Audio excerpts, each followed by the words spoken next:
It's a giant chicken-shaped church? What? It's a chicken-shaped church, and it's shaped like a chicken. That exists? Since I'm getting a lot of views from Indonesia these days, I figured it might be a good idea for me to learn a little bit something about the country. So naturally, I go to the one place I know I can learn about Indonesia and it be 100% factual. YouTube. We're doomed. And I went to the one place that I knew I could trust. Geography Now. That's not sarcastic. I just didn't know how else to say it. Hope you guys will join me. Let's dive right in. But first, if you're new to the channel, my name's Eric. Sally is on her last leg, and I'm watching a video, so you should subscribe. Yeah. Hey everybody, so if you don't know anything about Indonesia, basically all you have to know is that it's kind of like the Hawaii of the Muslim world. But Got it. It's like huge. It's like the biggest state, and with orangutans. And that's it, just no punchline. Let's just go to the intro song. It's Hawaii with orangutans. Is that true? Hey everybody, I'm your host Barbie. So as some of you know, Wait a minute. This guy's name is Barbie? Hey everybody. This guy's name is Barbie? Okay. Okay, Barbie. I gotta say, he looks a little bit more like a Pacific Islander Ken doll. Or like a Buddhist monk with hair. Everybody, I'm your host Barbie. So as... Yeah, his name's Paul. I'm sorry, but I'm not gonna call you Barbie. I'm just not gonna do it. Okay, Paul? Some of you know I've been to Indonesia one time on one island for like 3 hours. I ate one dish. So basically, I'm like the Indonesia expert, right? Yep. Well, if not, I'm kind of like the only guy on YouTube doing full profile videos like this. So for now, you'll Exactly. YouTube. just have to kind of deal with me for like the next 12 or so minutes. Woohoo! Default!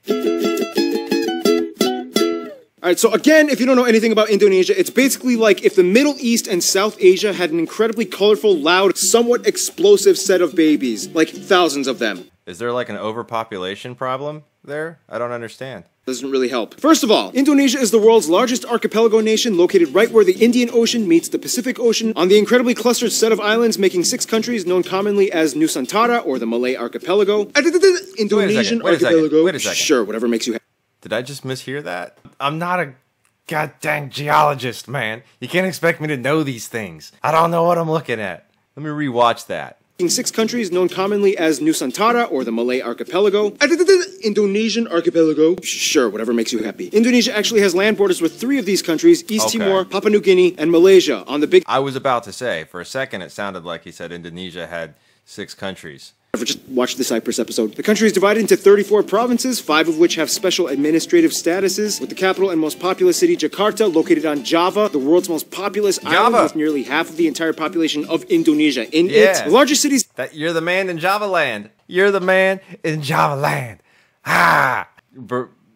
Paul? After Jakarta are Surabaya and Bandung, both located on Java Island, and Medan, located on Sumatra. Jakarta Soekarno-Hatta International, Bali's Ngurah Rai International in Denpasar, and Surabaya's Juanda International. Now here's where things get I gotta say this, okay? I noticed this because I tried to speak Indonesian a couple of days ago, and the words are just so difficult to pronounce. I can't even pronounce English half the time. How am I supposed to pronounce way? Like... It's not possible. A little speculative. Today, there are still arguments claimed as to exactly how many islands Indonesia has. The National Coordinating Agency for Surveying and Mapping says Indonesia has about 13,500. The National Institute of Aeronautics and Space Agency says that it has about 18,300, whereas the Indonesian government claims about 17,500. But wherever the point... That's a big discrepancy. I think somebody needs to get a counter. Maybe they only count the ones that are of a certain size. If you live in Indonesia, how many islands do you guys have? Like, exactly. There's a lot of them. Over 8,800 have names, and over 900 of them are permanently inhabited. You would think they are the country with the most islands, but surprisingly, Finland and Canada beat them. But a lot of their islands are kind of like boop-a-doop, little islands in the lakes. Aceh is kind of like the black sheep of Indonesia. It's the only province in which Sharia law is fully implemented. Also, they kind of have like a ton of oil, so yeah, they've kind of asserted a very independent ideology that sets them apart as autonomous from the rest of Indonesia. I did not know that. There's a part of Indonesia that's under Sharia law? I did not know that. You have Yogyakarta, which is the only region that is still governed by a pre-colonial monarchy. The Sultan of Yogyakarta, who acts as a hereditary governor. Otherwise, we get the two Papuas, which collectively used to be the province called Irian Jaya, but then in 2003 they got split into two. Basically, this is the place that has the least in common with the rest of Indonesia. It has a culture and background closer to their cousins across the border in Papua New Guinea. So then why is this part of Indonesia? Well, long story... I was going to say, it looks kind of like New Guinea. I was just thinking that. In short, Indonesia was basically like, well, now that we have our full sovereignty, we get everything that the Dutch colonized. But the people of Papua were not too happy, so then Indonesia was like, all right, we'll give you a vote to stay or leave. However, we would strongly implore you to make the right decision. So what are you implying? That there's some bribing going on in there, Paul? That's what it looked like to me. Oh, and the South Maluku area also kind of has like an independence dispute thing kind of going on, but the major opponents to the Indonesian government are primarily based in the Netherlands. Then you have the strange Riau Islands, which look like they should belong to Malaysia, but they don't, even though they have a strong Malay-derived culture. Then you have the Ambalat Sea Block, which... I mean, they're pretty middle of the road, aren't they? The Riau Islands? They're pretty middle of the road. They're kind of right in between the two. I don't know. From my understanding, people in Indonesia say, like, the Philippines is basically the same thing. So maybe it's kind of like that with Malaysia. Which has a ton of oil that both they and Malaysia argue over. So that essentially covers most of the administrative divisions of Indonesia. Some of the most notable spots of interest in Indonesia might include the National Monument and Museum, Royal Keraton na Yogyakarta Palace, Ratu Boko, the Magelang and Chicken... Wow. It's a giant chicken-shaped church? What? It's a chicken-shaped church, and it's shaped like a chicken. That exists? Everybody needs to visit a chicken-shaped church. At least once in your life. Shaped churches, Borobudur, disputed to be the largest... That is amazing. Borobudur, Borobudur, Borobudur. And this stuff looks like Malaysia. It kind of looks like ancient Mayan stuff. It looks like Mayan stuff, but Indonesian. Largest Buddhist temple in the world, Maimum Palace, the Taman Sari Underground Mosque, the Equator Monument, the Pura Ulun Danu Bratan Lake Temples. You're going too fast, man. There's too much going on here. Slow it down, buddy. Slow it down. Yeah, try to say that 5 times fast. Pura Ulun Danu the Bratan Lake. I don't even know how to say it once.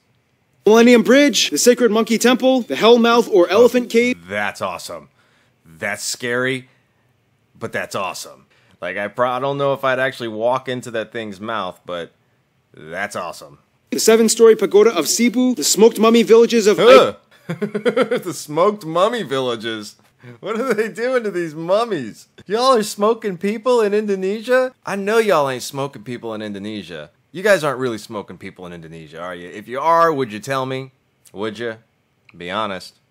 Aikim and Jiwika in Papua. Or if you're lazy, you can just go to the Teman Mini Indonesia Indah Park, which kind of has like a bunch of replicas of all the famed sites in Indonesia. Oh, and keep in mind there's Dutch... That's where the tourists go. AKA the tourist trap. Colonial style buildings all over, too many ancient temples and pagodas to list. But no matter how many buildings and landmarks are built, they will never compare to what Mother Nature has done. Which brings us to... Well, that sounds foreboding.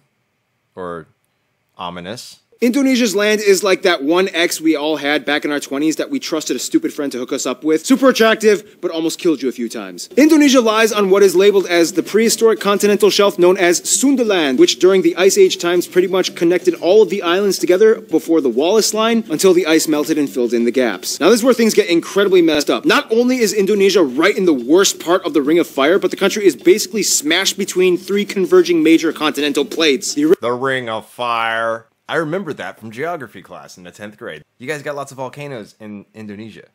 That I know. Eurasian, the Pacific, and the Australian plates, with dozens of minor plates and rifts like the Sunda, Timor, Banda, Molucca, and so on. This, in return, gives Indonesia over 400 volcanoes, disputably more than any in the world, with over 150 active ones, making it the most volcanically active country in the world as well. See, I knew that. This means on a daily basis, Indonesia experiences on average about 4 earthquakes a day, ranging anywhere between the small, timid 3 to a noticeable 6 on the Richter scale. And you never know where or when they will happen. Impressive. Nonetheless, volcanoes can be a good thing, especially when concentrated close to the equator, as the warmer, humid climate allows moisture and minerals to coalesce, creating some of the most fertile land on the planet. This guy's a little too much, man. Coalesce! To coalesce. Calm it down, bro. Calm it down. Just a heads up. And the surprisingly not national animal, even though everybody knows and loves them, the only great ape in Asia, orangutans, are only found on this archipelago as well. By the way, they look docile and quiet, but orangutans can rip off your arm if you anger them. So don't. Remember guys, Mother Nature is beautiful, but if she wants, she can kill you. Close to Puncak Jaya is Grasberg, the largest gold and copper mine in the world. And on Mount Ijen on Java, which spews out blue lava, all over you can find intrepid sulfur miners that literally go into the base of the volcanic craters, risking health just to get raw sulfur ores. Otherwise you have other... That I knew, sulfur. I'm pretty sure they filmed a couple of movies in those sulfur mines. That would actually be pretty cool to see. I mean, you know, I know it's dangerous and stuff, but I feel like that would just be a cool, lots of really cool pictures and videos. Anomalies like the Sidoarjo mud volcanoes, the three-colored lake Kelimutu in Flores, and the Kakabanu Island jellyfish lake. Too many strange places. To this day, Indonesia is the #1 producer of palm oil, cloves, cinnamon, nutmeg, coconut, and vanilla. Some national dishes might include things like rendang, satay, or satay, gado-gado, lontong, ketupat, papeda, ikan bakar, pempek, tumpeng, lemang, and the national dish nasi goreng, which basically just means fried rice, which has no exact recipe. You can mix it up and kind of do whatever you want to it. There we go. What's the best Indonesian food that I'd have to try? Put it in the comments.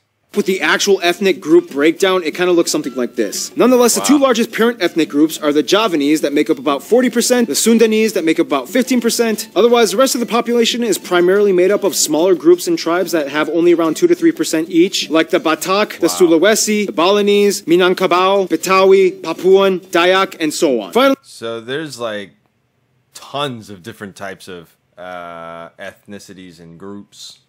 It's not like, you know, if you go to Finland or something and everyone's Finnish, you go to Indonesia and everyone is everyone. That's cool. Only about 5% are non-indigenous Indonesians like Chinese, Arabs, Indians, and even a few Europeans. They also use the Indonesian rupiah as their currency, they use the Type-C plug outlet, and they drive on the left side of the road. And here's where things get a little confusing. Culture and language. The one thing that kind of unites all Indonesians is that they share the national language Bahasa Indonesia, which means the Indonesian language. To many of the people, as Indonesia is the world's largest trilingual country. In addition to Bahasa Indonesia, most people speak their own mother tongue as well as English. You guys speak people in Indonesia speak 3 languages, huh? That's pretty interesting. Is that just like the standard? Parlez-vous français? No habla español, and English I struggle with most days. Yep, English. They caught on quick when they realized it was the money language. But then the Dutch flock in, Japan comes in for a couple of years and decimates a huge chunk of the population. Independence, Republic, the Suharto years, controversial incidents and fights with ethnic Chinese, Timorese, and Papuan peoples, Suharto falls, Reformation period begins, and here we are today. In Indonesia, all citizens are required to register under one of 6 recognized religion categories: Islam, Protestant, Catholic, Hindu, Buddhist, and Confucianism. If you Hang on. So wait a second. People of Indonesia have to say what religion they are? What religion you are? What if you're not religious? What if you don't believe in anything? Can you like register like none of the above? I'm just asking. I don't know. If you don't identify with either, then sorry. Prior to Islam entering around the there's the answer, I guess. Clothing modesty customs are pretty loose. Not all Muslim women wear hijabs. However, the ones that do might also complement it with Western clothing, like branded t-shirts with skin-tight sleeves and jeans. When I was in Indonesia, I saw a hijab-wearing woman with short sleeves and capri pants exposing her calves. I was like, can they do that? I didn't think that was very funny.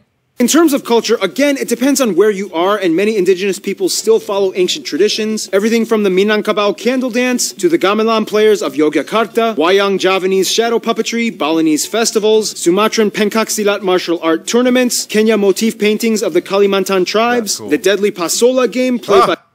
Deadly pasola game? Was he throwing spears at people? Are they throwing spears at each other? What is this? He's like riding a small horse, throwing a spear at somebody. They said it was deadly. I'm assuming that's what he's doing. Is this accurate? Is this like accurately describing Indonesia here? Like, how many of you watching this video right now, if anybody even watches this video, have thrown spears at people? Is that like a weekly thing for you? Or is this just, you know, this is what the guy in the video says? I don't know. I'm just watching a video. By Sumba peoples, Karabang cow racing on Madura Island, the strange burial traditions of the Toraja people, and everywhere you can find those pointy longhouses. Otherwise, some notable people of Indonesian descent might include people like the first president Sukarno, Gadamaja, R.A. Kartini, B.J. Habibie, Iko Uwais, Yayan Nuruhian, Sesep Arif Rahman, Agnes Monica, Iwan Fals, Anggun, Megawati Sukarno Putri, the Hartono brothers, and YouTubers Brian Emanuel and Raditya Dika. Now, it's so... Okay, I literally knew none of those people. Does that make me a bad person? So hard to cover Indonesia's culture because there's so many different people groups, each with their own cultures. It's insanely colorful and rich. I wish we could cover more, but we gotta move on to some diplomanatics, shall we? Diplomanatics. Let's do it. Diplomanatics. I'm ready. Okay, so Indonesia is basically like the kingpin of Southeast Asia with the largest population and economy, as well as being a member of the G20. Therefore, they know how to manage relations. Now, Indonesia and Malaysia are kind of like the Colombia and Venezuela of Southeast Asia. They're okay, all right. This is all getting a little too intense for me. I feel like this guy is stuffing so much information down your throat that you gotta watch this video 4 or 5 times. And the fact that he's just going so fast running through it. Malaysia, my name's Barbie! I'm just trying to keep up at this point, man. Maybe I'm just tired. I have had a 2-year-old pulling at my hair all day. They're like the twins separated at birth and have a strange love-hate relationship. Malays accuse Indonesians of stealing their culture and language. Indonesians accuse them of not being grateful for all their help during war times. When they actually meet up as people, it's like they're totally brothers. Nonetheless, most Indonesians I talk to have said Japan is probably their best friend, which is funny because Japan kind of really messed things up during World War II. Nonetheless, they've moved on, and today Japan makes up the largest export partner. Tourists flock in year-round, and the two have been building each other up for over half a century. You know, that's cool. I really like to hear that, because one place that I've wanted to visit for my entire life, hands down, Japan. Indonesia has always been up there, but Japan has always been the one place that I want to go.